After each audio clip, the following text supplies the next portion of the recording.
Good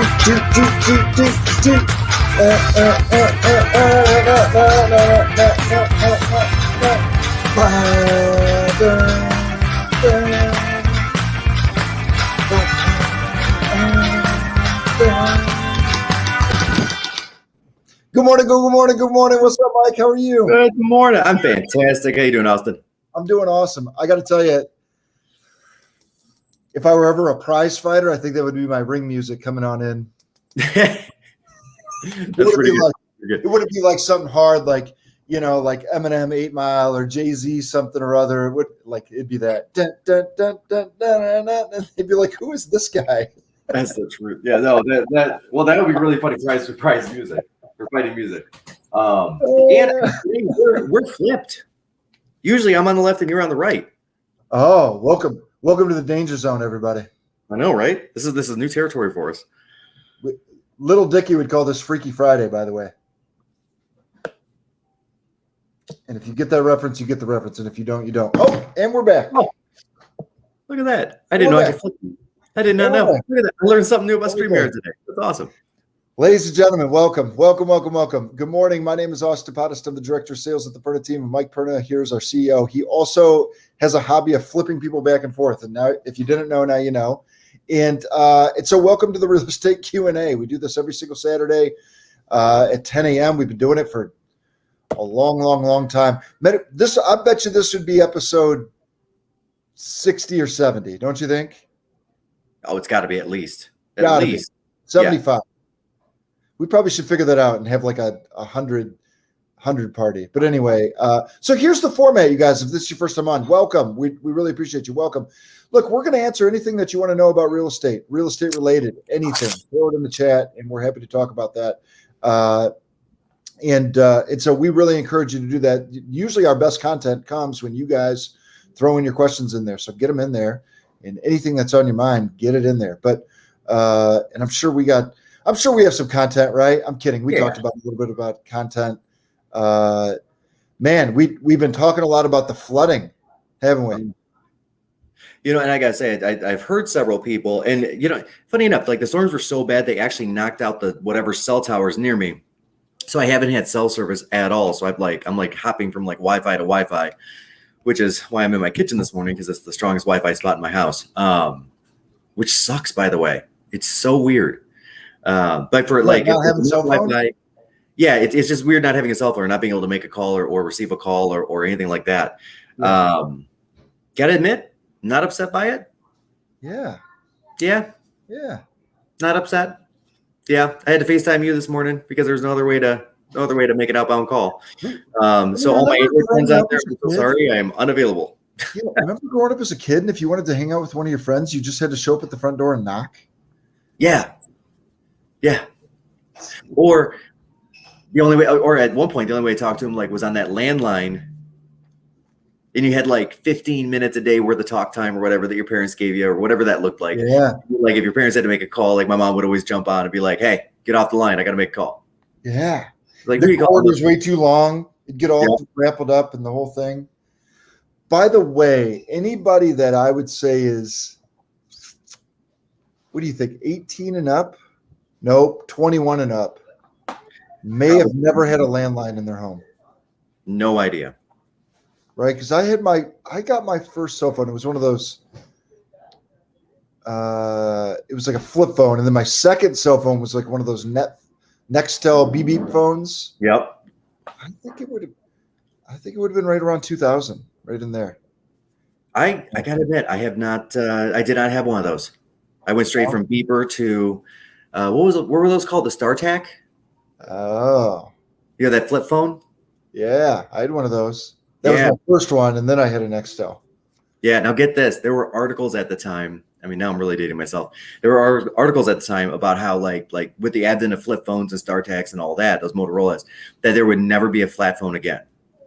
Like Nokia still had that big, almost like a landline phone type of thing. Yeah. And those were kind of going out of style, and there would never be any sort of a non-flip phone ever again. And then iPhone came out in 2006 and just changed everything again. Yeah. And all of a sudden, they're all flat phones again. It's crazy. Well, and they're trying to do the flip phone. They're trying to do the foldable Yeah. Somebody's got a foldable product, right? Google has a foldable. Yeah, Samsung does. Okay. And it's like, I think it's like $1,700. If anybody knows anything about this, throw it in there. But yeah, I think it's like $1,700 or something crazy like that. It's a big number. Yeah. Yeah. And it's I don't know. That's a really nice MacBook. Yeah, there it is. Yeah, it's a big number. That's a big number. Yeah. So anyway, so he didn't have cell phone reception because of all this rain. And look, in I keep seeing reports like the entire city of Detroit's underwater. It's like all the freeways and all that stuff, and there's massive amounts of flooding. I keep on seeing it pop up. And so what's interesting is I had a conversation this morning, Mike, about with an insurance person that I know, and I was doing some Googling and all those things, and was just trying to take a look at like, okay, cool. So your house has flooded. Now what? You know what I mean?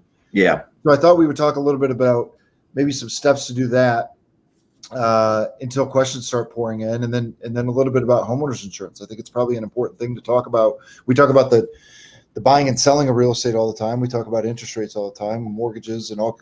We've even talked about title insurance. I don't know that we've really talked about homeowners insurance. So it's as good a time as any to talk about it, right? Yeah.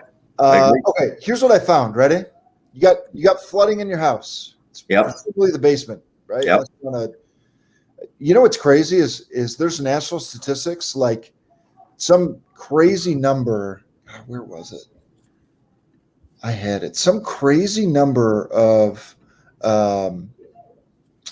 homeowners will experience some kind of water damage in their lifetime, right? It's something like 70 or 80% of homeowners is what the article that I was reading say. I don't remember the exact, so don't like quote me on it if it's 67%, but you got the idea. Yeah. But it basically sounded like it was right around like 2 out of 3 homeowners will experience some kind of water damage in their home, in their life. And so what's interesting is, so I was talking to the people and I was reading the stuff and one of the things so here's what's kind of the steps. Here was kind of the steps, Mike. If you experience water in your basement, here's the first thing that you do. Safety concerns first. I didn't even think about that, to be honest. I didn't either. Safety concerns first. Yeah. So what they would tell you to do is get on protective, right? Like don't walk into your basement with water in it with bare feet, because you don't know what got kicked up and is floating around, and you might step on gas. You might step on glass, or you might step on nails, or you might you know your basement the way it is, but you don't know exactly what that water kicks up. You don't know if Amy over here is talking about my grandma's den area flooded in the rain last year. Even your den area might kick up a thumbtack, and next thing you know, you're stepping on a thumbtack, right? So the first thing that you do is you do safety concerns. The other safety concern, Mike, was like electricity. I was just thinking about that. My dad being an electrician and everything. Plugs are supposed to be 16, 18 inches off the ground. Just period. Just anywhere in the house. And that includes the basement. A lot of basements, people are like, builders will put them in like 3 or 4 feet above the ground, but that doesn't mean that there can't be a shock. I mean, especially if there's a foot or a foot and a half of water, there's a probability of that touching some sort of an electrical conduit. It's supposed to kick off, right? Because when it draws too much power, it's supposed to kick the breaker off. And there have been faulty breakers. Right. Let's be honest. All this stuff none of this stuff is absolutely 100% foolproof. So when you have too many things plugged into one thing and it trips the breaker, that's supposed to happen, and it doesn't always happen. Yep. Yeah. So get on some rubber boots, get over to the electrical box, and there it is, Sergi, and get your electricity off. Right? If you don't know how to get your electricity off, open up your breaker box and just like flick all the switches the other way. Yep. You know what I mean? Just turn them all off, right? Yeah, and especially that master right on the top, which might be a little difficult to flick over. Sometimes that's hard. It should trip, but still make sure that master is completely dead. Yeah. Another thing we don't always think about, Mike, like I know this whole thing is making me think of it, and I've got 2 small kids. Like, do you have flashlights everywhere? And do you have them with batteries in them, right? Like, yeah, that's a good point. Do you have candles? Do you have we got this little section above like our washing machine, right? And it has like a bunch of candles, but like but we don't keep a lighter next to where all those candles are, just like basic stuff. So like ahead of emergency stuff, it's like a basic level. I don't know. It's almost like Boy Scouts, be prepared, or Girl Scouts. I don't know what the motto is for Girl Scouts, but Boy Scouts, be prepared. Like have flashlights in your home and have batteries in them and know where they are, right? So you know where that's just like safety stuff, basic safety stuff. I didn't even think about that at first, right? Because you're so worried about all the other stuff and like, oh my God, everything's damaged and blah, blah, blah, blah, blah, blah, blah. But it's like safety first, and then we could try to figure out the rest, right? That's the truth. So the next thing that's recommended is you start documenting everything. Yeah. Start documenting everything. Again, like sometimes what we do is we want to like go and save some things or whatever it is, like, or we don't know what to do, or we want to start to pick up a bucket and a mop, a bucket and a mop, and like start cleaning up. But like start to document things. This is the next thing that you do. It doesn't have to be real scientific. Take a video, do a bunch of photos, that kind of stuff, right? Yeah. It's like document stuff. Because if you don't document stuff, that's interesting. Throw up Sergi's comment. Do you see that? Mm-hmm. Did I screw it up? Go ahead. We're both doing it. Here, we're both doing it at the same time. That's funny. The biggest problem with electrocution is the real health issues might appear years from an event, and there are some real heart, vision, and other problems you might get. I had no idea. Me neither. Really? Huh. Okay. Well, there you go. Don't get electrocuted. Turn off the breaker box. Yeah. But start to document everything. It's like, because if you don't document things, then it's like I told you so, or your word against their word, or whatever. Like document stuff. Like it's pretty basic, but document stuff. Yeah. Then at that point, it's a call your insurance company. Yep. Call your insurance company. It's like, because they're going to know what your coverage is. They're going to know what you have covered and not covered. They're going to be able to tell you, like, one of the things I was reading an article, and I don't know how true this is. You read stuff on the internet, but like if you start the cleanup process and it's out of line with what the insurance policy states, they can void coverage, like things like that, right? Yeah. Or things like it, like if you're doing drywall removal or anything like that. Getting some of the basic water up is fine, but beyond that, call the insurance company. Do that. Make that the first call. Yep. Yeah. Stop the ongoing damage. Yeah. Stop the ongoing damage. Use buckets, use mops, use a wet vac, whatever you need to do. But once you get that kind of under control where the damage isn't increasing, call the insurance company. Yeah. Yeah.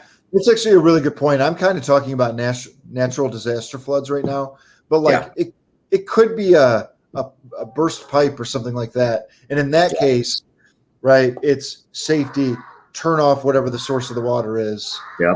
And then start to document and then call the insurance company, right? I guess I could have said that. But anyway, so then reach out to them.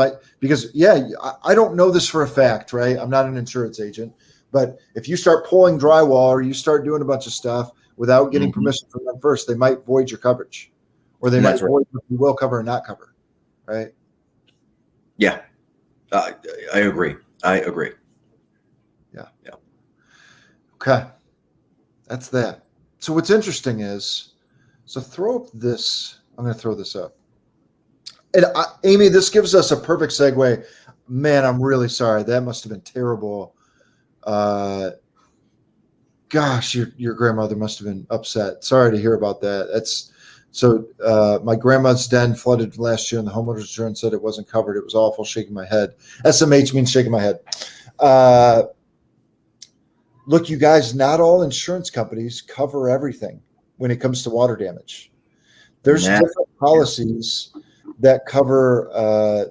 There's different policies that cover different things: basement, sub pumps, all of it. Go ahead, Mike. Yeah, and I was gonna say that, and that's where I think we should go with this. Is a basic insurance policy is exactly that. I mean, it's very, very basic, right? A lot of them will cover things like drywall, but they won't cover things like carpet because they consider that an extra. right? I mean, don't forget, these are insurance companies, right?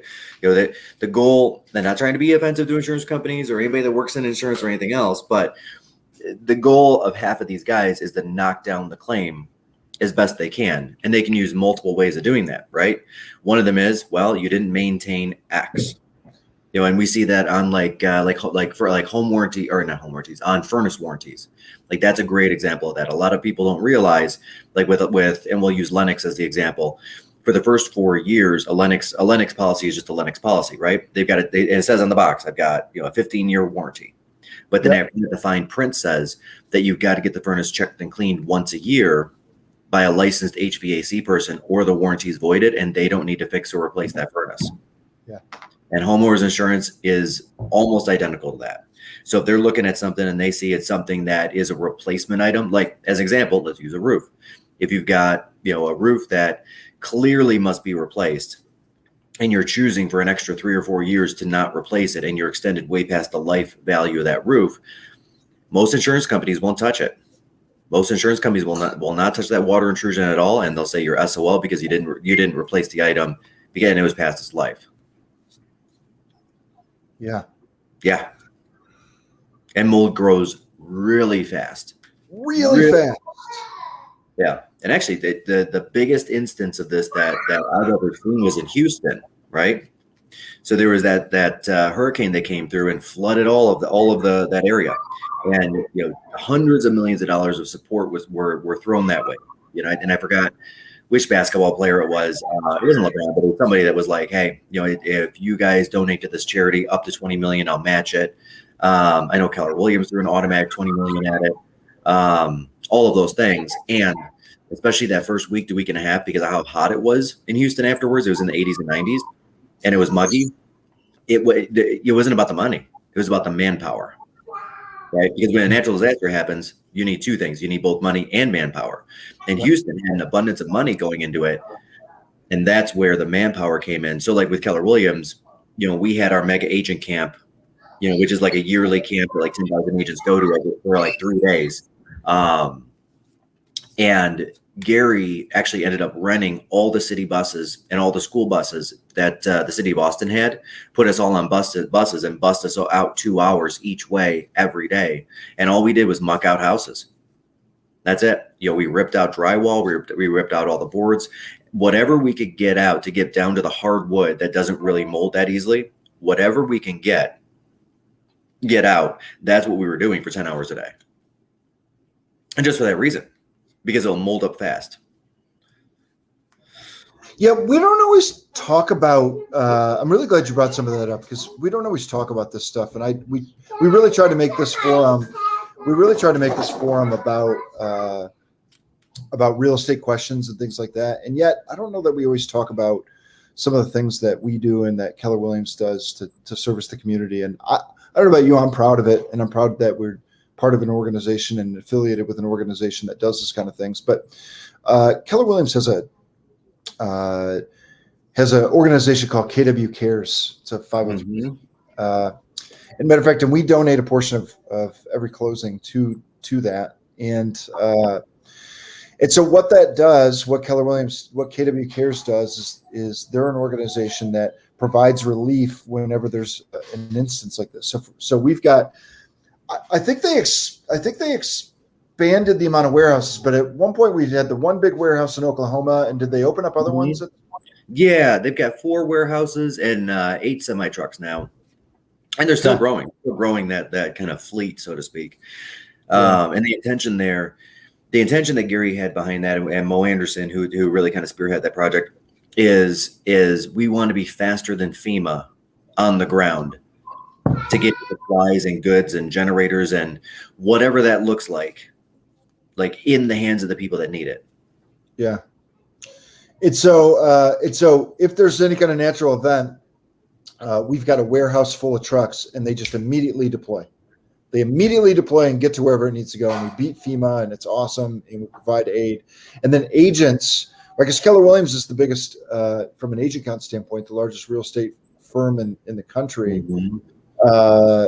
And it's so agents go and volunteer. Matter of fact, and we do there's a Tuesday in May where every Keller Williams office in the country closes and we all go volunteer somewhere in the community, just things like that. Right. And so anyhow, so you brought up Houston and made me think of that. But anyway,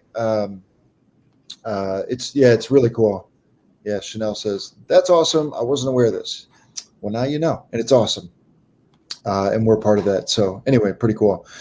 So anyway, so one of the things that I would recommend you guys do, going back to your insurance, is like call your insurance person and figure out what's covered. Yeah. And have a real candid conversation. Like they will say, oh yeah, we've got basement flooding covered. But what does that mean? Yeah. Like literally, what does that mean? Right. Typically when an insurance person says, hey, you've got basement flooding included, it's pretty limited. And when I say limited, I mean to basically an external crack that they'll exclude. Thank you, buddy. He made me a drawing. Ta-da! Yeah. See, and that's it right there, right? So it'll be like, okay, they'll come in. Okay, so here's what I see the most often will happen. They'll come in and they'll say, okay, we'll fix the crack. We'll open, if you have a finished basement, we'll open up the drywall. We'll fix the crack. And then we're going to walk out the door and leave that open drywall there. Yeah. Not repaint anything, not help with the flooring, not replace any contents, none of it, right? So the other side of it is there are a couple different ways that water can come into a property. A lot of insurance policies don't cover pipe bursts. When it comes to basement specifically, they'll cover, like a lot of them will cover the main home, but because finishing a basement is a choice, not a requirement, is not technically considered a living area, it won't cover refinishing a finished basement. And then the last one is sump pump, right? A lot of policies exclude sump pumps automatically. And a lot of people don't think, hey, what about this? What about this? What about this? So there's three basic ways water gets into a basement. You know, I mean, we can pretty much categorize everything into that. And most basic insurance policies for homes or homeowners only covers the one. It only covers partial if your basement's finished. And that's where you got to have a real candid conversation with your insurance person and get really, really specific and get really super specific about this policy. And those are the questions that I would advise asking is, okay, I know you're telling me I've got some sort of a flood insurance. You know, does it cover structure like a crack or a rot hole or something like that? Yes. Okay, great. Does it cover the basement finishings?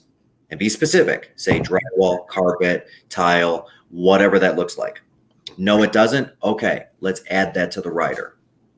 Okay, now does it cover contents? Because if I have a nice finished basement and I've got a TV down there or workout equipment or anything that could be damaged or any sort of a furniture, does it cover that? No, it doesn't. Great. Let's add that coverage.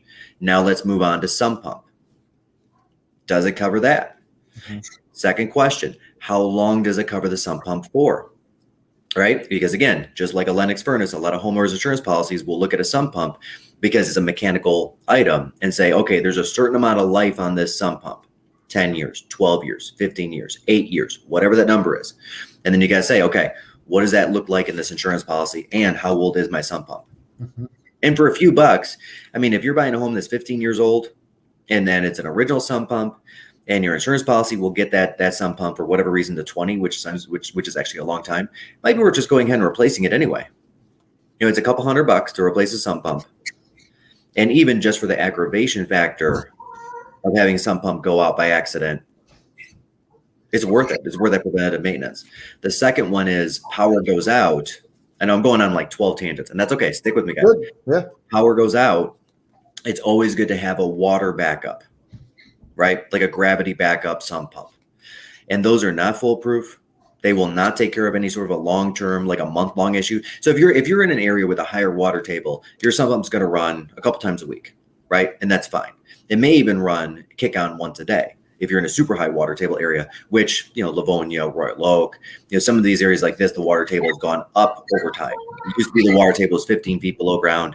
Now it's 4 to 7 feet below ground, which means that if you're having water issues and you install a sump pump, it's going to kick on maybe once a day for 10, 15 minutes. Those gravity and water activated sump pumps were not made to take on the heavy duty that a motorized and an electric sump pump will.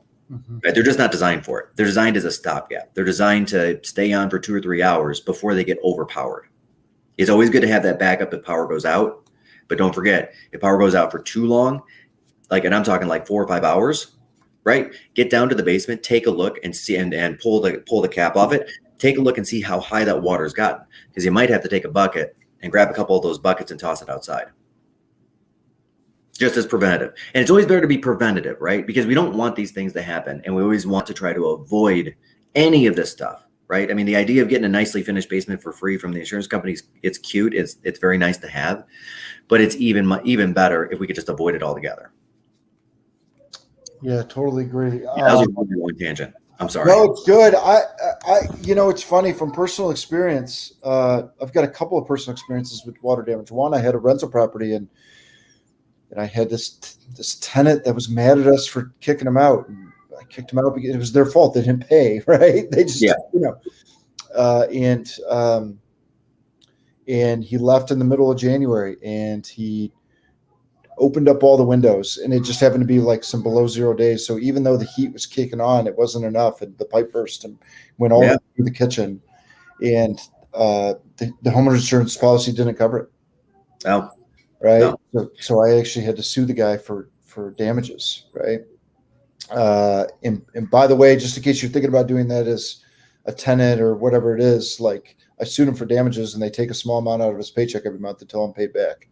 Anyway, that's what they'll do if you can't, or he could choose to bankrupt himself, right? But anyway, the other one is we've got a walkout basement. We've got a nice finished basement, a walkout basement. It's nothing extravagant, but it's we got drywall and that whole thing. And when I was shopping for homeowners insurance policies, the norm is that stuff is not covered, right? Like, here Shannon said it. The norm is that stuff is not covered. Right. And so I had to have specific conversations. And what I even found was like some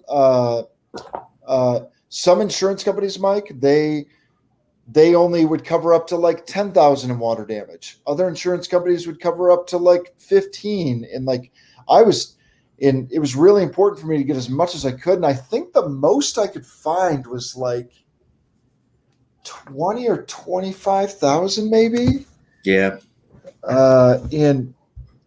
Now the crazy thing is that particular policy. What was also interesting about that is we also have some jewelry policies, right? Yeah. And those jewelry policies for a lot of insurance companies, like, you have to pay a little bit extra to get those. And that particular firm that I ended up insuring with, the annual homeowners insurance bill was like, I don't know, $200 or $300 higher. Right. So like, instead of my homeowner's insurance being $1,600, it was $1,800 or something like that. Right. Yeah. But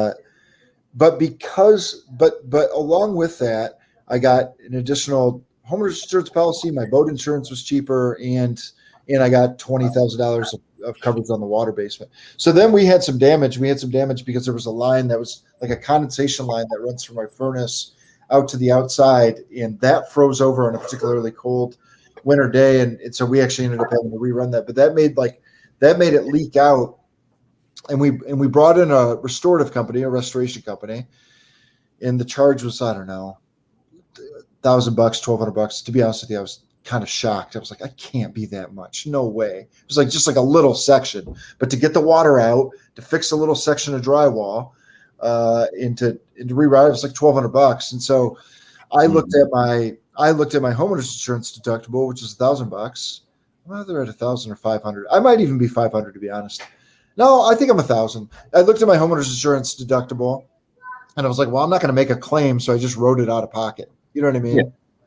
So anyway, I found, so what you find is some insurance companies, guys, like, I think State Farm can only sell you State Farm, or Allstate can only sell you Allstate, versus like if you go to a broker, if you tell them what your concerns are, they can shop like 100 different companies and see what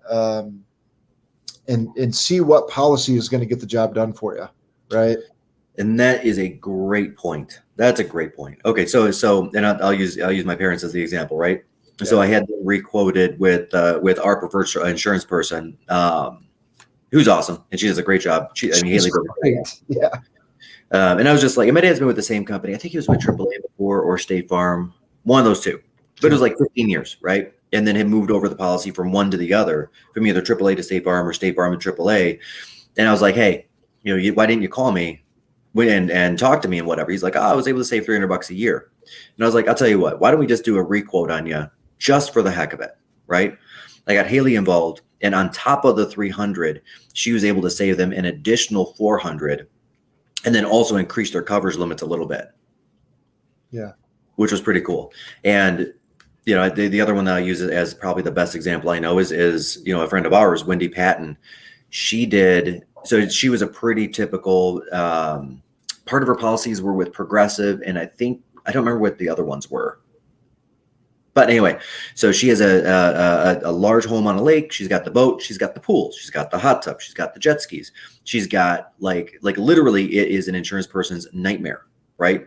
Pools, your insurance cost goes way up. Being on a lake, your insurance cost goes way up. And what that has to do with is just safety, right? Because and not to be morbid, but just being honest, if you have a family over and there's a kid in a pool and something happens to the kid in the pool, or kids in the lake, something happens to the kid in the lake, guess what? Insurance is going to be covering that, so they're going to charge you for it.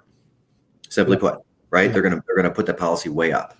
So again, we had Haley take a look at her insurances and policies, and we took a look at the two cars. We took a look at the boat. We took a look at the jet ski, at the jewelry, at like everything involved.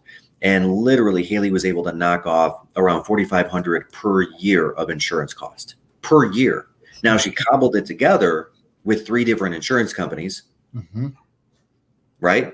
And a lot of these are some of your back underwritten companies that people like Progressive will resell, because insurance companies are not that different than mortgage, right?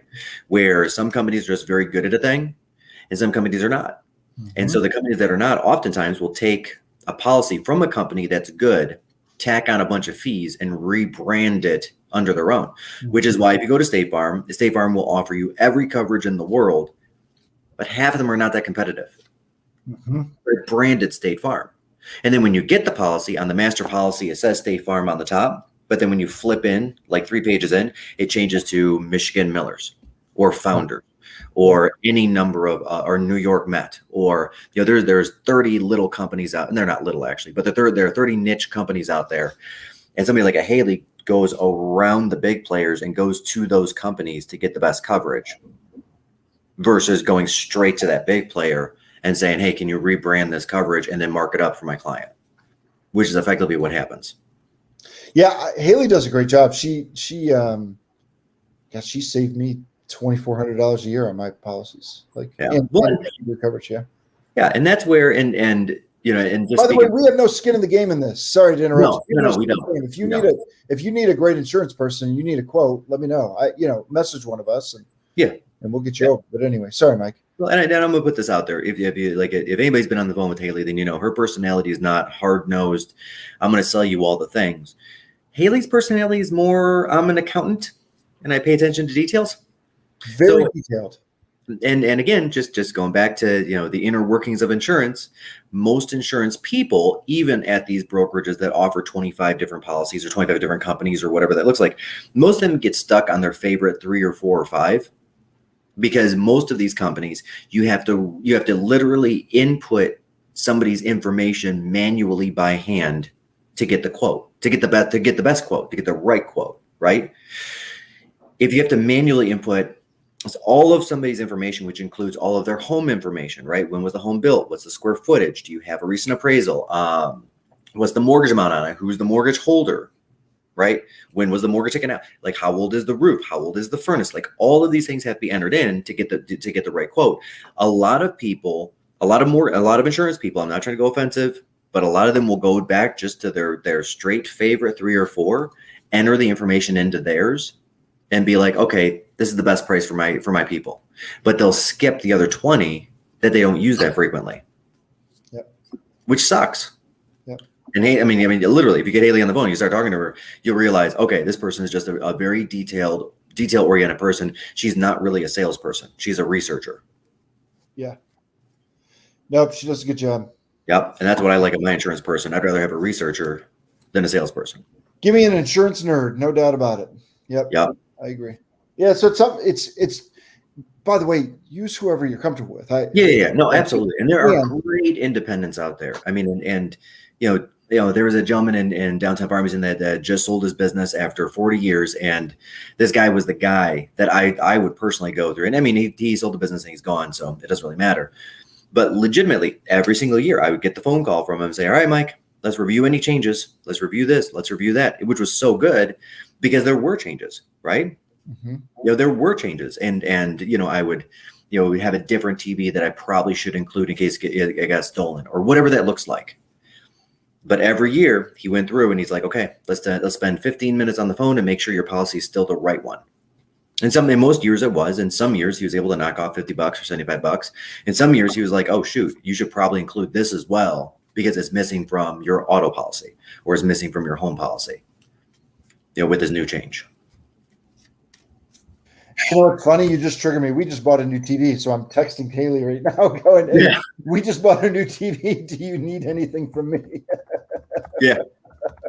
And it's true, right? It's true. I mean, okay, here's a good example. Yeah. My grandmother passed, not my most recent grandmother, but my other grandmother 5 or 6 years ago, and she had left jewelry for my mom and the other siblings and stuff like that. Yeah. A year later, I asked my mom, hey, by the way, is that jewelry actually valuable? And my mom's like, yeah, actually, a lot of these are collector pieces at this point. They weren't that valuable at the time because my grandparents did not have a lot of money. But, they're over time, some of these pieces that are not valuable, all of a sudden are worth $5,000 or $10,000 because they're unique and they're nifty and they're in great condition. Like baseball cards. You buy 50 cents and all of a sudden that Michael Jordan rookie is worth 10,000. That's basketball.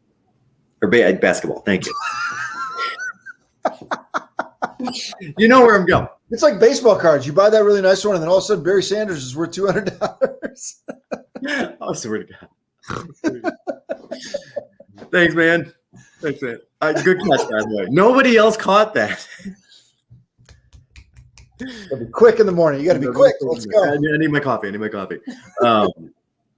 But yeah, same thing. Like, hey, did you call the insurance company? There we go. Thank you. Thank you. In Donna's defense, she grew up in like Romania. No. Okay. Yeah, that's fair. Do I have that right, Donna? Romania? But there it is. Saved. Trump card. Saved.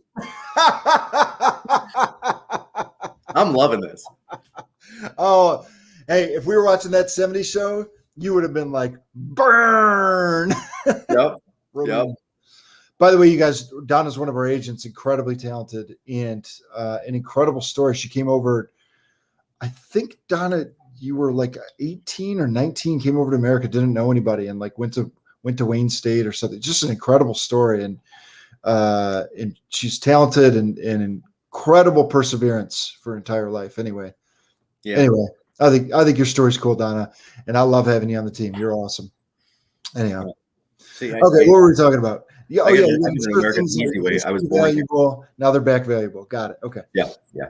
So anyway, you want to make sure you call your insurance person, and because I asked my mom, I was like, "Hey, did you guys call insurance and add the jewelry on?" And they're like, "Well, no, we just didn't think about it." And again, not saying anything's going to happen. They're in a very safe area. Life is good, and who knows? Like, honest to God, who knows? You never know. Yeah, like, and I'm that guy that I live in a very safe area, and there's like zero crime anywhere around me, which is so good. Yeah. And it's probably my luck that mine's gonna be the house broken into. Yeah. It's just my luck, right? So I definitely always want to make sure. Oh, you're very welcome. Yeah. You're welcome. I always want to be sure that I'm one of those guys that's a little more, I don't want to say fearful, but apprehensive around this kind of thing. Yeah. Like, okay, let me put this differently. Like, risk averse. And if I don't have it covered, I will worry about it and it will take up mind space and it will create anxiety in me. Yeah. Because I'll just be thinking about it like, oh shoot, is somebody breaking into my house right now? Right? Like, I went and visited my sister for 6 weeks and I didn't worry about it at all. Yeah. Because it didn't matter if somebody broke into my house.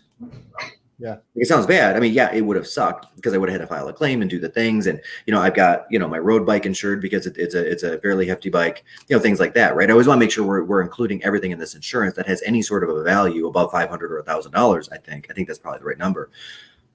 But if somebody had stolen that and the TV and all the things, it's okay. It's okay. Or I could be apprehensive for being gone that long, and then I miss out time with my family. And that's the hard part.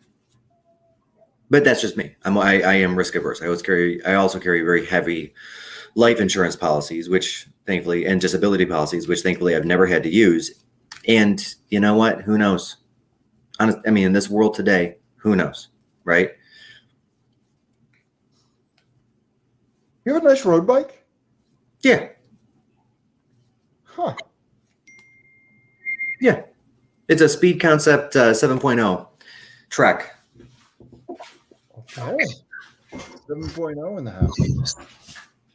7.0 in the Heezy. Oh, you were training for tries. Yeah. No, and this thing's a legit bike, guys. I'm telling you right now. Like, I had this thing fitted and everything, and it's so good. Don't take it. I love it. Yeah. And yes, I do actually keep it inside the house, not the garage. You were doing triathlons. Okay. By the way, they for those of you guys that don't know about bicycles, there's different geometry on bicycles depending on what you're doing. So like there's a different, if you're just road racing, only riding the bike for road racing, the bike is set up a certain way. But with triathlons, you've got to use your arms for swimming as well, right? And so there's different geometry to take pressure off of your arms on those bike rides. Same kind of things with the Ironmans, right? That is the real deal. Yeah.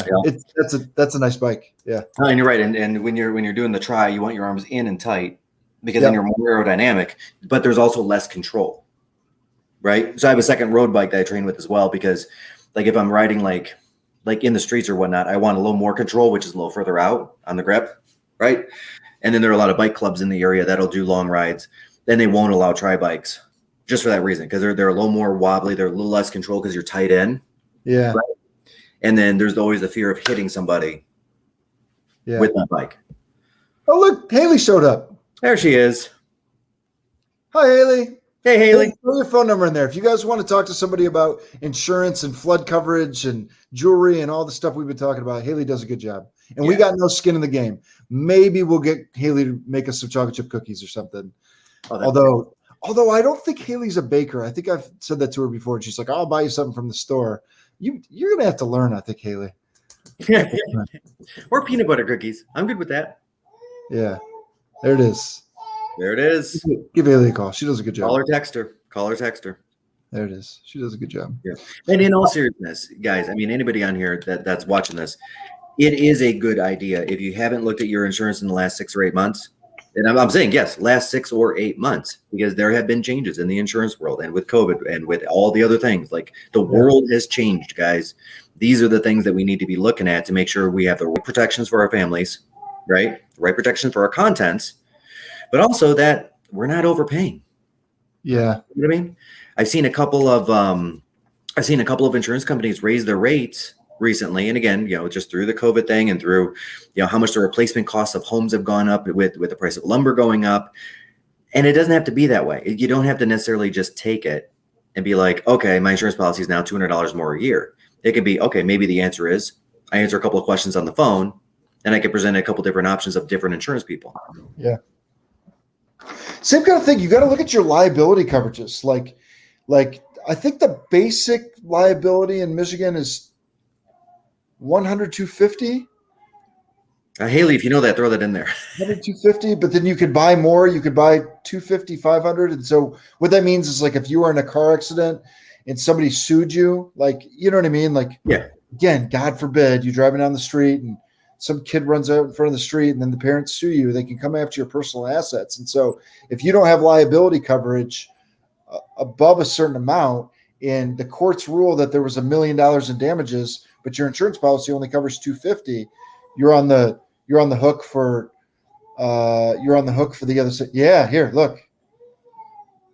The lowest legal limit is 500 there's 50, 100. And so you might look at your car insurance and it might be another, and I don't know, I'm making stuff up, guys, but for another $25 a month, you might get 500,000 a million coverage, right? So that if something happens, God forbid, you can protect your assets. Now, look, if you don't have enough assets to be worried about it, it's one thing, but like if you've got significant assets, you got to start thinking about those kind of things, right? So anyway, holy raise for 2040. Yeah, there it is. Okay. Yeah. God, I didn't know that low. Oof. Yeah. Well, and guys, even think about this, like, ooh, there we go. That's a good one. You can now sue for medical bills from the PIP reform in July. You used to not be able to sue in the past because everyone was unlimited. This is your bank to protect yourself. There it is. Mm-hmm. I don't know which fully she just said, but it sounds important. Call your insurance person, guys, and make sure you have your coverage updated. And that's it. And that's exactly right. And I'll tell you, like, I was on a Zoom with Gary Keller, with Keller Williams, right? He does these Zooms for the top, 100 agents or whatever it is. And he literally started this Zoom with, all right, guys, we're going to talk about something different. Everybody on this call is underinsured. You have no idea what you're doing. And he's not wrong. And we looked around at each other and we were talking about like what kind of policies we have and stuff like that. And he's not wrong. I mean, medical has gotten super expensive in the last 10 years for any reason, right? I mean, what was it? My uncle had a heart attack and then had to go in for immediate bypass surgery or whatever the case was. And thankfully he's got amazing insurance, but it was a $200,000, 8-day stay at the hospital between, the ambulance and the heart and then the surgery and then the post-surgery and then all of the things. I mean, we're talking about some very big dollars very quickly here. Yeah. I mean, 50 or 100,000, it makes me a little nervous and scary. When I got this last vehicle, which thankfully it finally came in 8 months later.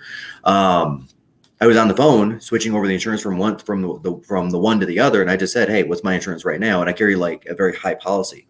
I don't remember what the person said, but I said, great, double it. Just double my protections. And they're like, nobody does that. I'm like, I don't really care. I can't. You're a terrible driver ish. No. I'm a great driver. The truck is a great driver. The truck nice. Yeah. And even though I doubled, but that's fair. So even though I doubled all my protections and coverages, the policy itself still went down $60 a year because the truck's a great driver. God, I'm really glad you brought up the medical insurance thing. I don't know if this is still true, but I know at one point the number one bankruptcy event in America was medical bills. Yeah. Right. Like when you looked at it nationwide, like the number one reason people had to go bankrupt was for medical bills. And what's interesting is you'll shop policies, like you'll look at medical insurance policies, but some of these things have like crazy high deductibles, $10,000, $20,000 deductibles. And you go, and some of them won't even cover doctor office visits. And you go, what's the point of this? And I got to tell you, so even if we take that example of your uncle, and that was a $200,000 bill, you might be able to pick up a policy that just covers liability events, like just big events. Maybe they give you one like physical every year to go to your primary care physician, get some blood work done. Like they'll cover that, but then everything else is after deductible. But watch this. You might pay, and I don't know what the actual numbers are, but let's pretend you could get something for $50 a month or $75 a month that just has a giant deductible and just covers the big stuff, right? Yeah. But in that event, your uncle had great insurance, thank God. But in that event, $200,000 would have been their bill. Yep. And if you wouldn't have had that coverage, you would have owed all $200,000. And if you would have just had like a basic liability, you might have still owed $20,000. But $20,000 is a lot different than $200,000. Most hospitals will set up a payment plan for you. They'll let you like pay $100 a month till the thing is paid off, right? And they won't do collections. Yeah, and even 20,000 can be devastating for the majority of American families. Agreed. I mean, I'm not even saying like it hurts and it stops some goals from happening maybe in the next year or two. I mean, devastating. Devastating. Right? Yeah. The U of M study that they do every year is something to the effect of people that are under 45 years old have an average of 3 months reserves saved, which means which means you lose your job, you're paying your bills, whatever it is, $3,000 a month, $4,000 a month, $2,000 a month. You're paying your bills for 3 months and you're done and you're wiped, right? Yeah. The average person above 60 only has 4 years, which for over 60, that's an insanely low number. Yeah. So if you've got 3 months, let's just say you're God forbid, you're out on a run and somebody jumps the curb and they hit you and then they drive off and you don't catch them and you've got a broken leg and 18 other things and it cost $8,000. That can wipe a family. Devastating. Like, really wipe a family. You're trying to do the right thing. You're trying to stay healthy and life just happens. Yeah. Yeah. So you get what you can afford. Yeah. Right? So we're not saying you get what you can afford, but you get something because, again, I know 20,000 is a lot or 10,000 is a lot, but it's a lot different than 200,000. Yeah. And again, most hospitals, matter of fact, I'm almost going to even say all hospitals will allow you to pay what you can afford. And as long as you pay them every month, they're not going to send you to collections, even if it's $50 a month for the next freaking 30 years. Like they're going to let you pay what you can afford to pay, Yeah. So anyway, it's you get the coverage. You get the coverage of what you can afford. It's a big deal. Matter of fact, we talked about this a little bit last week, but we did an all-team event, an incredible event. But that's one of the things that we talked about with the people that work for us is, and that the people we're in business with is, we had people set goals like personal and financial and not family goals, health goals, those kind of things, and just kind of because everything ties together, right? Your health and your family well-being ties into your financials, which ties into your career goals. It all ties together, right? Yeah. And there was a gal that on our team, and she's an incredible agent, incredibly talented agent. And she said, "Look, I haven't," and she's young, she's in her late 20s, and she said, "I haven't had medical insurance in like 10 years." And this today made me realize that I need medical insurance. I've got a nice commission check coming in. I'm literally going to pay my entire medical bill for the entire year, my entire medical insurance bill for the entire year. Yeah. And we were like, dang, that's awesome. And anyway, so that kind of stuff is a big deal. It is. Yeah. It's a bigger deal than I think people give it credit for. Yeah. Yeah. And I know this stuff costs, right? Like, we're having a conversation around homeowners and car insurance where, to protect everything properly might raise you $400 or $500 a year. We're talking about medical insurance where to cover yourself properly might add an extra $50 or $75 a month. And I get it. I totally get it. That extra $100 or $120 a month, that could be a stretch for a lot of people. Yeah. And I got to ask the question, what's the bigger stress? Is it that or an unexpected $20,000 medical bill or $200,000 medical bill? Yeah. Or your basement floods and there's $20,000 worth of damage, but they're only going to cover $5,000. Yeah. And then you're sitting there with an unfinished basement or a partially finished basement, saving the money to redo it. And that sucks. Yeah. Yeah. And again, not going to go negative. And this has been a really great dad talk for 50 minutes. This is so good. Hey, in full disclosure, we are not insurance agents, and we don't know anything about insurance in any kind. I mean, like we know enough, but good Lord, we could give a dad talk for an hour. That's so true. Yeah. No, wait, here's what we are. We're two middle-aged men who used to like ride motorcycles and do all kinds of craziness that are like, okay, we got to get serious about our lives. Like this has to happen. And don't you dare call me middle-aged. What am I supposed to call you? I don't know. Vibrant and young. I don't know. All right, I'll take that. Don't you? How dare you? My wife is over there snickering her ass off. Denial, she says. I'm in Egypt. I'm up the Nile. Denial. Oh my God, so funny. So good. Man, that was really good. What else do you guys have? So let me, I guess, recap a little bit. So the reason, let me start you down this winding path. So we started talking about, by the way, we do this every Saturday at 10 a.m.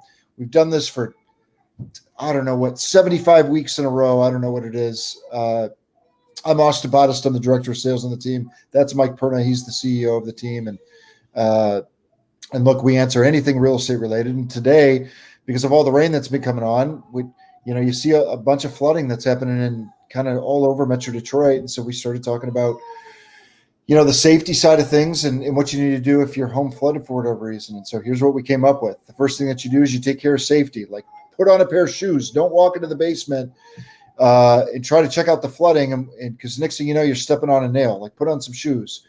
Turn off the electrical box. Don't get electrocuted. Make sure you take care of the safety side of things. Then if it's not a natural disaster flood, if it's something like a burst pipe, then go turn off the water source, right? Safety, turn it off. Then from there, what do we say? I forget. Safety. Call the insurance company. Call the insurance company. And then start to clean up based on what you're covered with and not covered with, right? Because you don't want to do something that voids your coverage, right? Yeah. Anyhow, what else, guys? What other questions do you have? I want to know more about this. Mm-hmm. Mm-hmm. Mm-hmm. Is Haley still with us? What's your favorite kind of donut, Mike? Ooh, sour cream glazed. Actually, All day. hold tight. You got some? Oh, there's my car key.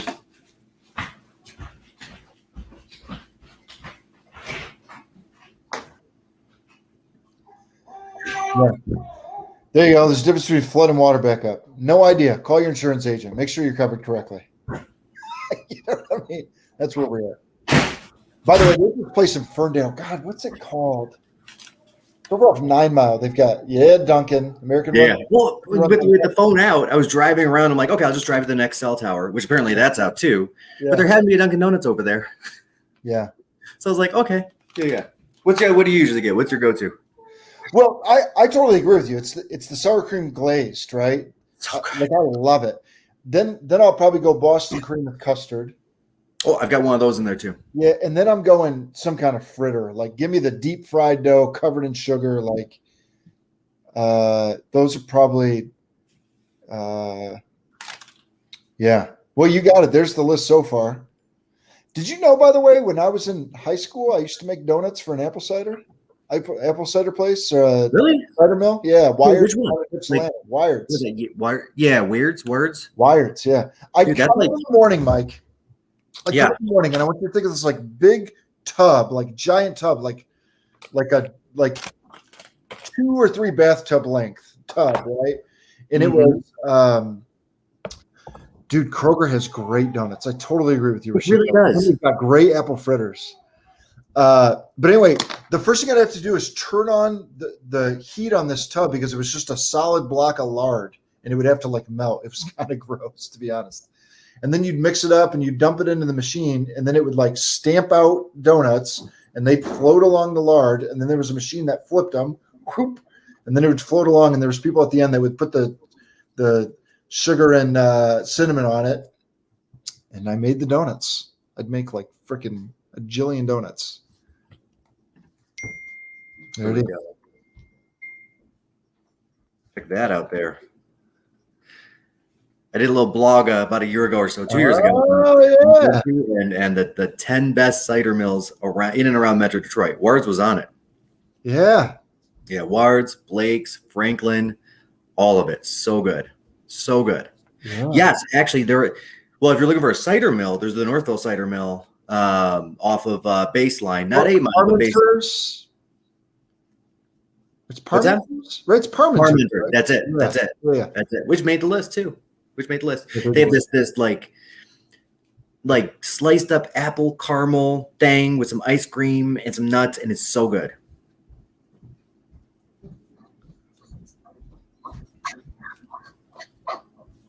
Yeah. All right, we're wrapping. I'm getting the eye. I need to go take care of the baby.